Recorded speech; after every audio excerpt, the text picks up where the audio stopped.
जो इस टाइप का जो नंबर 2 के काम करते हैं प्राधिकरण से नक्शा पास कराने में इसलिए डरते हैं क्योंकि इनको एक तो रोड प्रॉपर देनी पड़ेगी, नालियाँ देनी पड़ेंगी, ड्रेनेज सिस्टम देना पड़ेगा, वाटर ट्रीटमेंट देना पड़ेगा।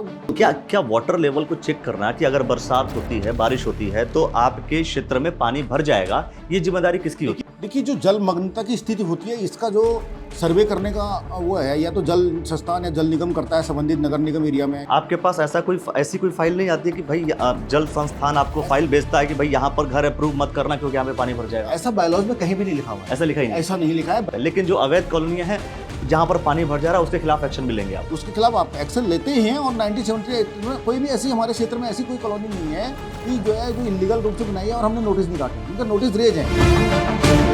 दोस्तों आप सभी को नमस्कार। एक सबसे बड़ा सवाल कि जब रुड़की के पूरे आसपास क्षेत्र में जब पानी भर गया, हरिद्वार जिले में हर जगह पानी भर गया, तो एक अहम सवाल खड़ा हुआ कि आखिर पानी भरा क्यों। और जब मैंने कुछ लोगों से बात की तो कुछ लोगों ने यह भी कहा कि चूंकि बहुत सारे मकान ऐसे जगह पर है जो ऑलरेडी नीचे है, तो जो निचली सतह पर जिसके घर बने हुए हैं ऑब्वियसली वहां पर पानी भरेगा ही भरेगा। तो आज हमने सोचा कि एचआरडीए के assistant engineer DS Rawat ji से मैं बात कर लेता हूं और जानकारी प्रॉपर ले लेता हूं कि आखिर एचआरडीए का काम क्या है, एचआरडीए किन चीज़ों को अप्रूव करता है। तो सबसे पहला सवाल सर आपसे मैं जानूंगा और आपका स्वागत भी करता हूं। सवाल यही है कि क्या जो निचली सतह पर जो घर बनते हैं उसको अप्रूव तो एचआरडीए करता है? सर देखिए जो भी प्राधिकरण क्षेत्र अंतर्गत जो भी हमारे एरिया आते हैं उनमें ऐसा कोई निचली सतह या ऊपरी सतह का कोई ऐसा इशू होता नहीं है। उसमें यही चीज़ होती है कि लैंड ऑनरशिप होनी चाहिए और ये तो ऑनर्स को देखना होता है कि अगर माना जो है रेन होगा तो रेन हार्वेस्टिंग कहाँ निकालेंगे, हम अपनी निकासी कहाँ करेंगे, कहाँ पर हमारा सीवर प्लांट होगा या सीवर ट्रीटमेंट होगा, ये चीज़ें सब देखना पड़ता है। जो बड़े वाले स्ट्रक्चर होते हैं उनमें हम प्रॉपरली उस तरीके से नक्शा पास करते हैं, लेकिन जो छोटे रेजिडेंशियल मकान होते हैं उनमें ये चीज़ें बायलॉज में ही छूट दी गई है। अच्छा, लेकिन जब हम कॉलोनियों की ही बात कर लेते हैं, एक कॉलोनी है मंदाकिनी कॉलोनी है ना, साउथ सिविल लाइन में है, तो वहाँ पर भी पानी भरा हुआ है। देखिए ये कॉलोनियाँ प्राधिकरण जो है 2014 से यहाँ अस्तित्व में आया है, अगस्त से। ये कॉलोनियाँ पहले से ही जो है करीब 70-80% डेवलप थी, लेकिन प्राधिकरण का उद्देश्य यही होता है कि जो भी नए क्षेत्र हो रहे हैं या नई कॉलोनियाँ, देखिए आप देखते होंगे कार्रवाई करते हैं हम लोग बिल्डरों के खिलाफ भी और भूमाफियों के खिलाफ भी। हम यही कहते हैं कि भैया अप्रूव्ड मैप पास कराइए, अप्रूव्ड मैप के हिसाब से रोड डालिए, ट्रीटमेंट डालिए। जो प्राधिकरण से नक्शा पास क्यों नहीं कराता कोई भी जो इस टाइप का जो नंबर 2 के काम करते हैं प्राधिकरण से नक्शा पास कराने में इसलिए डरते हैं क्योंकि इनको एक तो रोड प्रॉपर देनी पड़ेगी, नालियाँ देनी पड़ेंगी, ड्रेनेज सिस्टम देना पड़ेगा, वाटर ट्रीटमेंट देना पड़ेगा।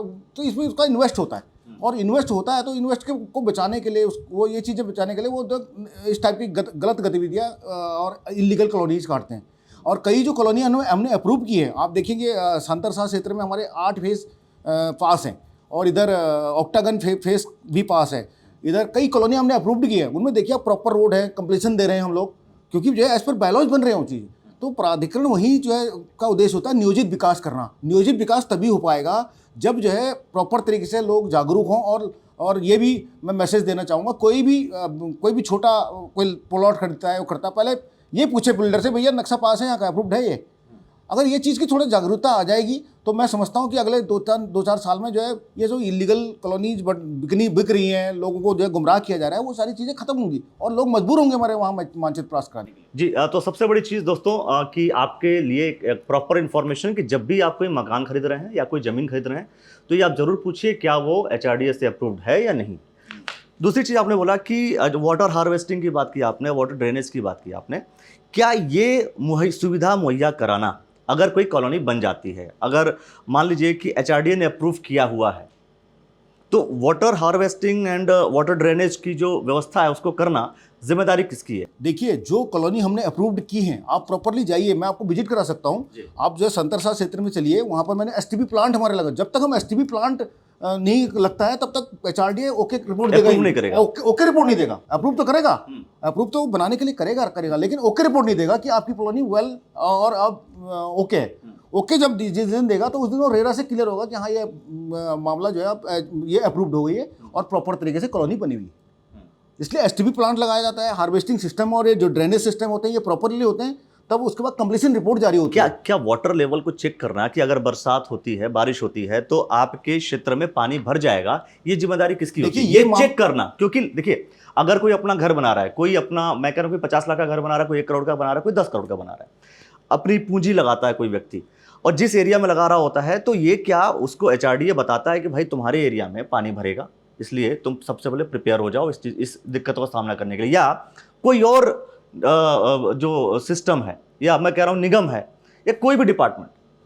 देखिए, जो जलमग्नता की स्थिति होती है, इसका जो सर्वे करने का वो है, या तो जल संस्थान या जल निगम करता है संबंधित नगर निगम एरिया में, या फिर इरिगेशन अगर कोई ज़्यादा मात्रा में है तो इरिगेशन डिपार्टमेंट करता है कि जो है जिसको सीवर, या जो ये जल संस्थान, ये एडीबी हैं, ये जो है सीवर ट्रीटमेंट प्लांट लाते हैं, सीवर लाइनें बिछाते हैं, तो इनको जो है ये एनालाइज करके जो है उसी हिसाब से लाइनें बिछानी पड़ती है। प्राधिकरण का काम तो ये है कि ओनरशिप अगर है, और ओनरशिप है तो आप जो है मैप अप्रूव करेंगे, जल भराव की स्थिति या है अथवा नहीं है, इस चीज़ के लिए तो जो आप हायर कर रहे हैं, जो आप स्ट्रक्चरल इंजीनियर उस स्ट्रक्चर को बनाने के लिए हायर कर रहे हैं, वही आपको जो है नहीं, पूरे क्षेत्र में, सर मेरा सवाल ये है कि पूरे क्षेत्र में जो पानी भरता है, हु इज रिस्पॉन्सिबल? मतलब कौन ये बात बताएगा कि भाई जिस एरिया में तुम घर बना रहे हो, वो एरिया, उस एरिया में पानी भरेगा ही भरेगा, और इस एरिया में घर ना बनाओ, या तो अगर आप घर बना रहे हो तो फिर इधर पानी भरेगा, ये चीज इंश्योर कौन करता है? और अगर पानी भरता है और ना भरे, इसके लिए भी रिस्पॉन्सिबिलिटी कौन लेगा कि ना भरे? देखिए सर, ऐसा है, ये चीज़ें बहुत सर्वे है। अभी जो है आप इस साल की जो आपदा देख रहे हैं, उस आपदा के हिसाब से मैं भी यहाँ पर कम से कम 4-5 साल से रह रहा हूँ फैमिली के साथ, कभी ऐसी स्थिति आई नहीं, ये पहली बार स्थिति आई है। अब तो नहीं, बहुत सारे क्षेत्रों में हर बार पानी भर हर जाता बार है। आता है, तो उनका तो जो है जो संबंधित जल निगम, अगर नगर निगम है तो नगर निगम को सर्वे कराना चाहिए, या जल संस्थान या जो भी सीवर जो का काम करते हैं इरिगेशन डिपार्टमेंट, अगर उनको कोई प्रपोजल जाता है तो इस चीज़ का सर्वे करा के जो है उनको चिन्हित करना चाहिए। चिन्हित करने के बाद ही जो है पता चल पाएगा कि ये जलमग्नता वाले तो एरिया। क्या आपके पास ऐसी कोई फाइल नहीं आती है कि भाई जल संस्थान आपको फाइल भेजता है कि भाई यहाँ पर घर अप्रूव मत करना क्योंकि यहाँ पे पानी भर जाएगा? ऐसा बायलॉज में कहीं भी नहीं लिखा हुआ है। ऐसा लिखा ही नहीं? ऐसा नहीं लिखा है बायलॉज में, सिर्फ इतना लिखा है कि जो नाला है या कोई रिवर है, जो भी है, उससे जो है जल स्रोत से दूरी लिखा हुआ है। जल स्रोत से दूरी की डिफाइन है, लेकिन जलमग्नता की डिफाइन नहीं है। वो डिफाइन नहीं है। अच्छा, तो ये जब डिफाइन ही नहीं है तो लेकिन मेयर साहब से जब मैंने बात की तो उन्होंने कहा कि कहीं ना कहीं एचआरडीए इस चीज़ को देखता है। नहीं, कि देखता ही नहीं है? जी नहीं, ये बिल्कुल कोई भी नहीं। बायलॉज की मैं आपको प्रति उपलब्ध करा सकता हूँ, आप स्टडी करिए, आपको मैं मेन हाईलाइटेड पॉइंट दे सकता हूँ। तो ऐसी स्थिति नहीं है कि जलमग्नता वाले क्षेत्र को हम चिन्हित करें। हमारा काम है स्ट्रक्चर एज पर अप्रूव्ड है अथवा नहीं है, ये तो उसको स्ट्रक्चर इंजीनियर जो संबंधित ऑनर है उसको डिसाइड करना है कि यहाँ पर मेरा एरिया कैसा है, या जल या जब कोई इतना बड़ा इन्वेस्टमेंट कर रहा है तो वो सारी सेफ्टी ऑफ व्यू को लेके चलेगा। बिल्कुल। तो मेरे हिसाब से तो ये चीज़ हमारा विषय है नहीं। और आपके हिसाब से जो आपने एरिया या जो आपने कॉलोनी अप्रूव की है उसको आप इंश्योर करते हैं कि हमने ओके रिपोर्ट दी है, वहां पे आप जाके जांच कर सकते देखिए जी, जो एक माना जाता है, एक सामान्य स्थिति जो मानी जाती है, सामान्य स्थिति में ये माना जाता है कि जो है बिल्कुल हमने जो एज पर नॉर्म्स होते हैं वो चीज़ हमने देखी और देखने के बाद अप्रूव की। लेकिन कोई दैवीय आपदा जैसी स्थिति आती है बिल्कुल है, तो उस चीज़ में तो ना हमारे हाथ में है ना ये तो ऊपर वाले के हाथ में है। बट मेरा कहने का मतलब ये है कि जो है हमारी वो कॉलोनियाँ जो होती है 99.99% हमारे एज पर नॉर्म्स बनी होती है, तभी उनको कंप्लीशन जारी होता है। ठीक है, तो जल निकासी की समस्या का समाधान करना निगम की जिम्मेदारी है। ये देखिए, नगर निगम का क्षेत्र है तो नगर निगम को करना चाहिए, अगर नगर निगम से बाहर है नगर पंचायत को देखना चाहिए, नगर पंचायत को ब्लॉक को देखना चाहिए, और अगर ज़्यादा बृहद स्तर पर है तो सिंचाई विभाग को या जो संबंधित विभाग हैं जल निगम ये जो काम करते हैं तो उनको इस पर विचार करना चाहिए। चलिए, ये सारी इन्फॉर्मेशन दोस्तों हमने ले ली है, और जो कॉलोनी आपने अप्रूव नहीं की है वहां पर अगर कोई ऐसी समस्या हो रही है तो 2 लोग जिम्मेदार हैं आपके हिसाब से, एक जिन्होंने कॉलोनी बनाई है और दूसरा जिन्होंने खुद अपना घर बन लिया खरीदी है, उसकी जिम्मेदारी डिपार्टमेंट की। उसके लिए तो हमने केस रेज किए ही हैं। जो हम इलीगल काम करता है उस पर हम 1973 एक्ट के अनुसार कार्रवाई करते ही करते हैं। ठीक है, अब जलभराव की स्थिति में देखो कौन जो गरीब होता है। चूंकि मेरा सवाल है सर, एक्चुअली देखिए, हाउस टैक्स लोग दे रहे होते हैं, अगर नगर निगम हाउस टैक्स ले रहा है तो नगर निगम हाउस टैक्स किस बेसिस पे ले रहा है? कुछ तो देखिए, ये उनका विषय ऑफ करेगा। इस बारे में मैं कोई कमेंट्स नहीं करना चाहूँगा, ये उनका विषय है कि किस बेस पे लेते हैं क्या नहीं लेते। हम तो अपना विषय बताते हैं। जो इलीगल कॉलोनीज हैं उनमें जो अगर जलभराव होता है तो मैं तो लोगों से यही, आज नहीं मैं कई बार से मीडिया के माध्यम से यही बोलता हूँ कि भैया कभी भी तुम अपने छोटा घर बना रहे हो, आशियाना बना रहे हो, भैया मुझसे पूछने पर्सनली आ जाना। चलो, ये सही है ना, पर्सनली आ जाना। कई लोग समझदार हैं, मीडिया में देखते हैं न्यूज़ को, तो मेरे पास आते हैं, सर मैं क्या खरीदूँ नहीं खरीदूँ, तो उनको मैं बेहतर जानकारी उपलब्ध करा देता हूँ।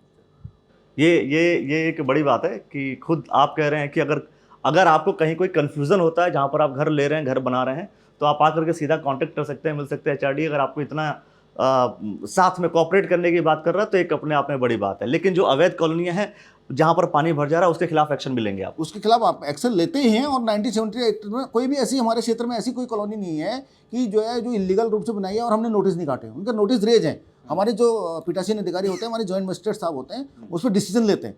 हम लोगों ने कई कॉलोनियाँ सील भी की हैं, ध्वस्त भी की हैं।